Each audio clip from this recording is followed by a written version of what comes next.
Oh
झाले ओ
गोकुळीच्या सुखांत पार नाही रे अंत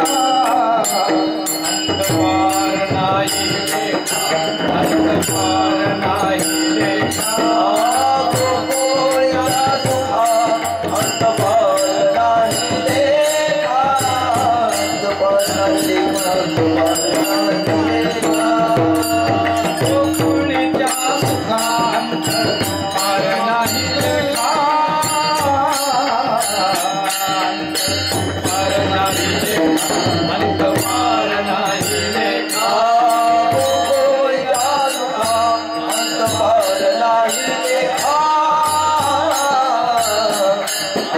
पार नाही रे अंत पार बाळकृष्णानंदा घरी आनंद ध्यान राई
आनंद ध्यान आनंद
गोकुळीच्या सुखा गोकुळीच्या गोकुळीच्या सुखा गोकुळीच्या गोकुळीच्या सुखा सुखा गोकुळीच्या सुखा गोकुळीच्या सुखा सुखा गोकुळीच्या सुखा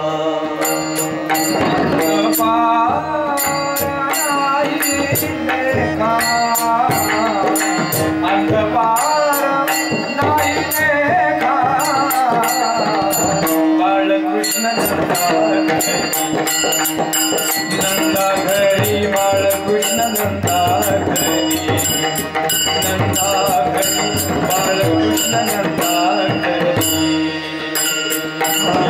कपाळ नाही लेखा कपाळ नाही लेखा बाळकृष्ण नंदा घरी नंदा घरी बाळकृष्ण नंदा गोकुळीच्या सुखा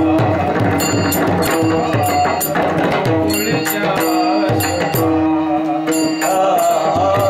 गोकुळीच्या सुखा गोकुळीच्या सुखा अंतपार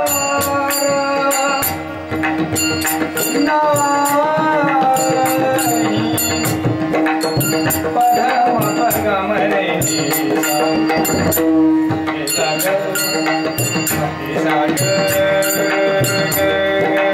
गम गमरे अंतपार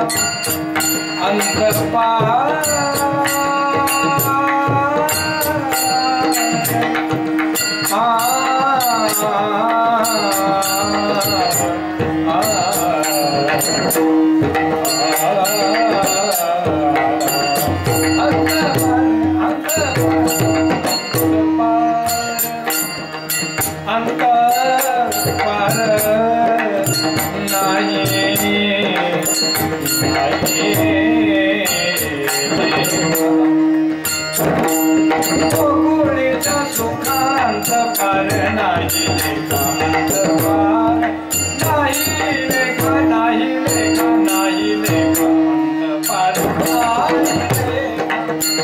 अंत पार नाही लेखा अंत पार नाही लेखा बाळकृष्ण नंदा घरी बाळकृष्ण नंदा घरी बाळकृष्ण नंदा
सुखा गोकुळच्या सुखा अंत पार नाही लेखा बाळकृष्ण नंदा घरी आनंदल्या नरनारी गुढिया तोरणे करते कथा गाती गाणे बाळकृष्ण नंदा घरी आनंदल्या नरनारी तुका म्हणे छंदे येणे वेधिले गोविंदे बाळकृष्ण नंदा घरी आनंदल्या नरनारी मस्तक हे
आजच्या कीर्तन रूपी शिवेकरता निवडलेला अभंग जगद्गुरु श्रीमंत श्री तुकाराम महाराज यांचा गवळणी प्रकरणातील 4 चरणाचा भगवान श्रीकृष्ण गोकुळामध्ये प्रगट झाल्यानंतर गोकुळवासियांच्या जीवनामध्ये जो बदल,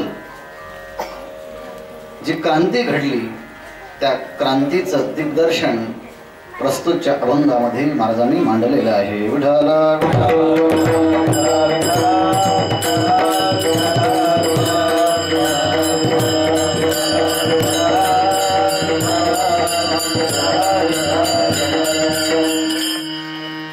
गेली 7 दिवस आपण गोस्वामी तुलसीदास विरचित रामचरितमानस कथा ऐकलेली आहे. त्याचा समारोप काल आपण रात्री केलेला आहे आणि वारकरी संप्रदायाच्या परंपरेप्रमाणे कोणताही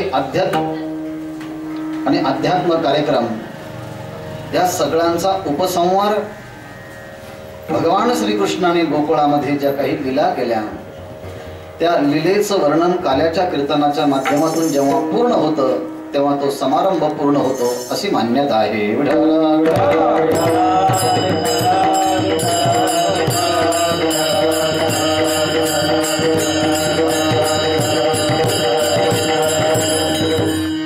या मोराई सोसायटीमध्ये महिला मंडळ, भजनी मंडळ, युवतींनी, वृद्धांनी, बालकांनी सर्वांनी एकत्रित येऊन 7 दिवस तन, मन, धन, अन्न, दान ह्या सगळ्या माध्यमातून खूप चांगल्या प्रकारची सेवा केली.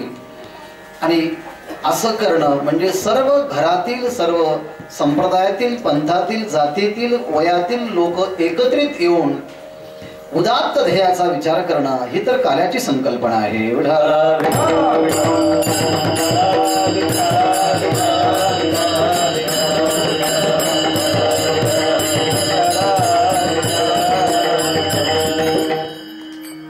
म्हणून या महिला मंडळांना द्यावे तितके धन्यवाद थोडे आहेत, कारण आज त्यांचंच वर्णन ह्या काल्याच्या कीर्तनाच्या माध्यमातून गोपिकांच्या स्वरूपामधून आपण करणार आहोत. काल्याचं कीर्तन हे कलश कीर्तन आहे असं म्हटलं जातं. आणि ह्या काल्याच्या कीर्तनाचा अधिकारी कोण आहेत? ज्याने 7 दिवस पूर्ण रामकथा ऐकली तोच काल्याच्या कीर्तनाचा अधिकारी आहे.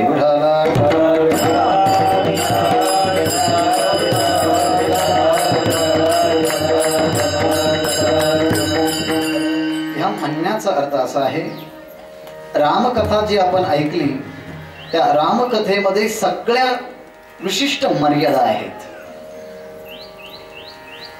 पितृवचनाची मर्यादा आहे, एक वचनाची मर्यादा आहे, एक पत्नीची मर्यादा आहे, एक बाणाची मर्यादा आहे. आता सगळं जीवन हे संयमित आणि मर्यादित आहे.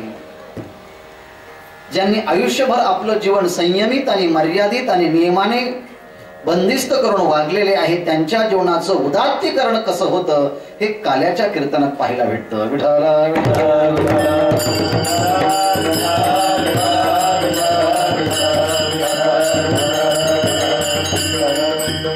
विण्याच्या सगळ्याच ताळा लूज ठेवल्यात, सैल ठेवल्यात तर त्यातनं नाद निघणार नाही. पखवादाच्या वाधी सगळे गट्टे काढून घेतले आणि मग म्हटलं वाजवा, वाजवता येणार नाही. पेटीचे सगळे स्वर मोकळे केले आणि मग म्हटले आता भाता फुका, तर येणार नाही. तर विण्यातून झंकार निघण्याकरता त्यातल्या तारा खुंटीने फिट कराव्या लागतात. पखवादाचा स्वर निघण्याकरता त्याला गट्टे लावावे लागतात.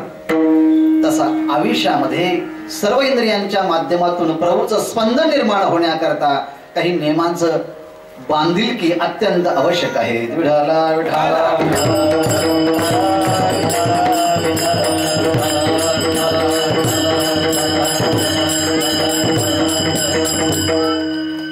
सप्तस्वरामध्ये ज्यांनी आपला आवाज बंदिस्त केलेला आहे आणि कोणताही स्वर सहज आपल्या लीलेने एखाद्या स्वरामध्ये प्रवेश करता येत असेल, मग तो सा असेल किंवा नी असेल, प असेल, तर अगोदर त्यांनी ह्या सारेगम पदनिसामध्ये बरेच वर्ष घातलेले असतात आणि मग ते कोणत्याही पद्धतीने गायला निघायला सुरुवात केली तरी त्यांचा आवाज कोणत्या ना कोणत्या स्वरामध्ये तो एकरूप होतो, कारण त्यांनी गाणं सप्त स्वरामध्ये बंदिस्त केलेलं आहे. स्वैर गाणं देखील स्वरामध्ये येतं, त्या कोणत्या तरी सप्त स्वरामध्ये. तसं जीवन ज्यांनी आपलं संयमित रामप्रभूच्या जीवनासारखं ठेवलं आहे त्यांचं जीवन कृष्ण स्वरूपामध्ये कसं उदात्त आणि विशाल होतं हे पाहायला भेटत आहे. विठाला विठाला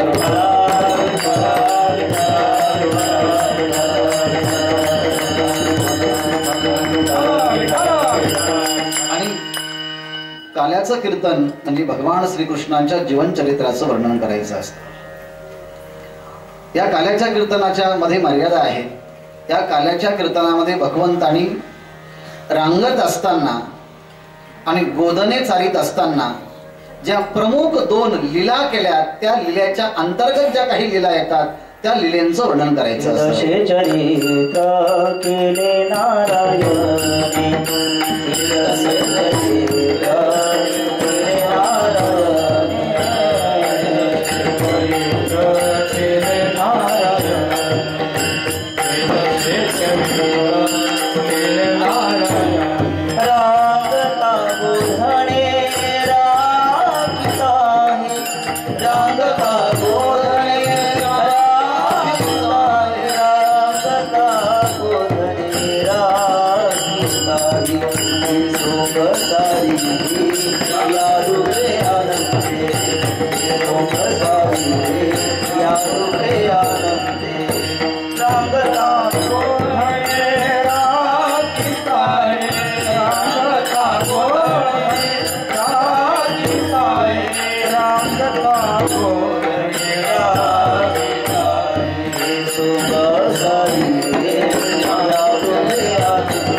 चरित्रे केले नारायणे रांगता गोधने राखीत आहे.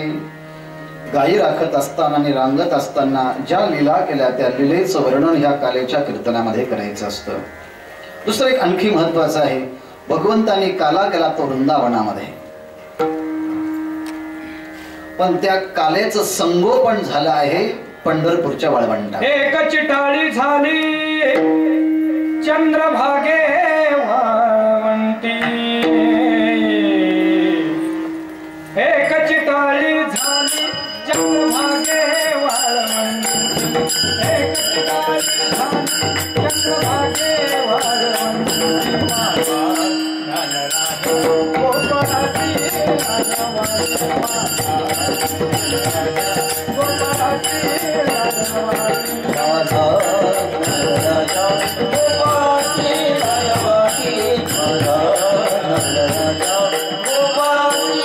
गोपाळाची नामदेव कीर्तन करी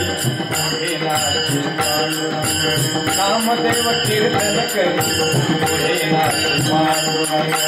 जनी म्हणे ज्ञान देवा बोला भंग, जनी म्हणे ज्ञान देवा बोला भंग, अभंग बोलता रंग कीर्तन भर, अभंग बोलता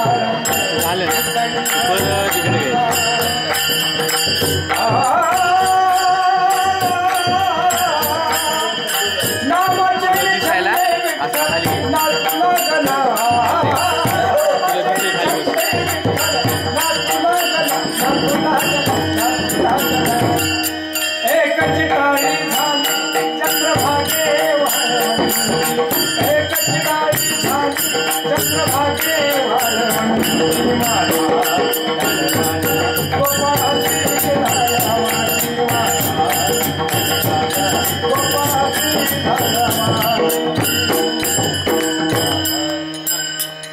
वृंदावनामध्ये भगवंतांनी गोपाळांच्या बरोबर जो काला केला त्या काल्याचं संगोपन, काल्याची वृद्धी आणि काल्याची नेमावली पंढरपूरच्या वाळवंटामध्ये पांडुरंगाच्या समोर त्याची जोपासना केली गेली.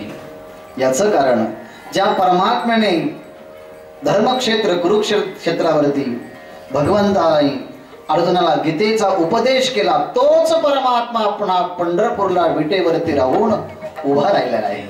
जेणे गीता उपदेशिली तेही विटेवरी माऊली. आणि म्हणून त्या काल्याची जोपासना पंढरपुरामध्ये किंबहुना सगळ्या महाराष्ट्रामध्ये होत आहे. विठाल विठाल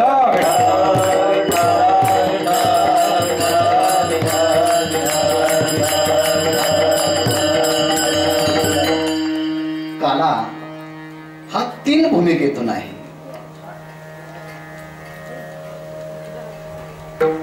लाह्या आणि दही उपजोनिया पुढती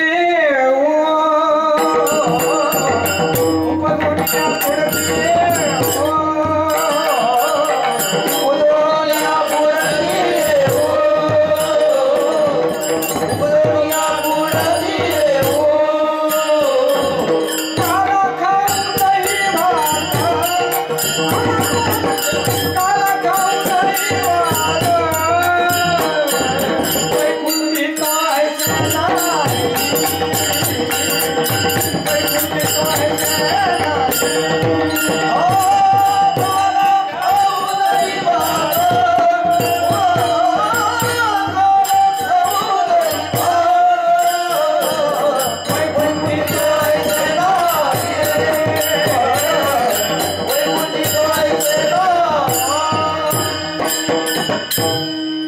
काल्याची ही पहिली भूमिका आहे. पहिला काला आहे लाही आणि दही. ह्या लाही आणि दही यांच्या माध्यमातून होणाऱ्या काल्याला रूपकात्मक काला म्हणतात, प्रतिकात्मक काला म्हणतात.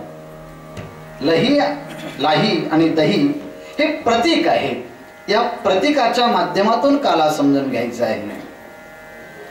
दुसरा काला आहे तो साधनात्मक काला. हरिनामाचा खिचडी काला, हरिनामाचा खिचडी काला, हरिनामाचा खिचडी काला,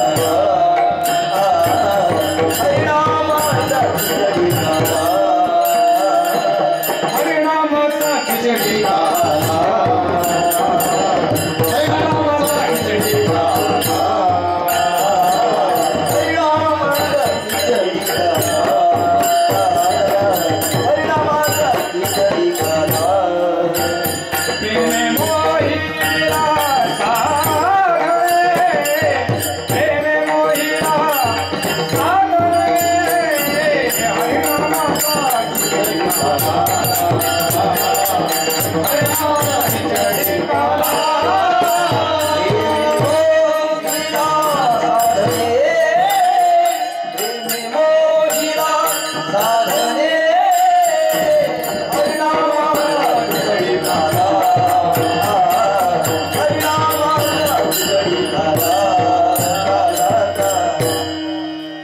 पहिला काला प्रतिकात्मक, दुसरा काला साधनात्मक आणि तिसरा काला जो आहे तो साध्यात्मक काला आहे. तुका म्हणे काला ओढे आवे देखिला, ओढे आवे देखिला, ओढे आवे देखिला. तुका म्हणे काला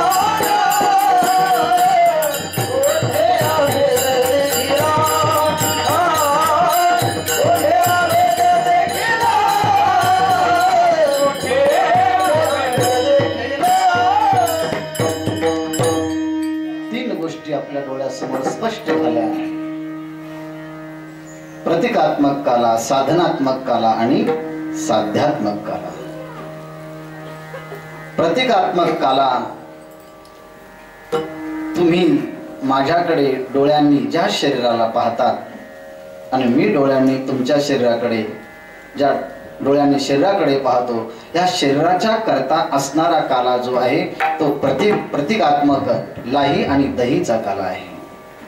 दुसरा साधनात्मक काला आहे, तो आपल्या मनाकरता आहे, बुद्धी करता आहे, इंद्रियांच्या करता आहे.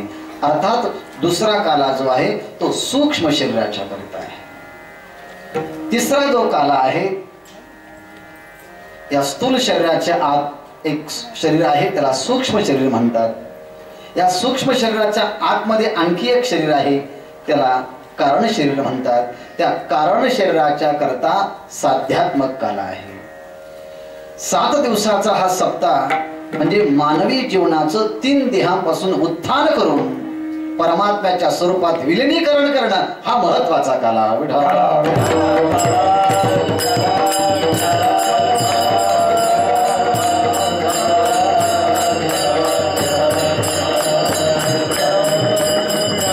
या 3 गोष्टींचा पुन्हा आणखी बारकाईने विचार करा. पहिला काला जो आहे तो लाही आणि दुसरा आहे दही. लाही मध्ये रस असतो का? शुष्क असत. इट इज ड्राय, अतिशय शुष्क असत. आणि दही हे रसमय असत. किती लाह्यांच्या मध्ये दुसऱ्या लाह्या टाकल्यानंतर त्या लाह्यांच्या मध्ये रस येईल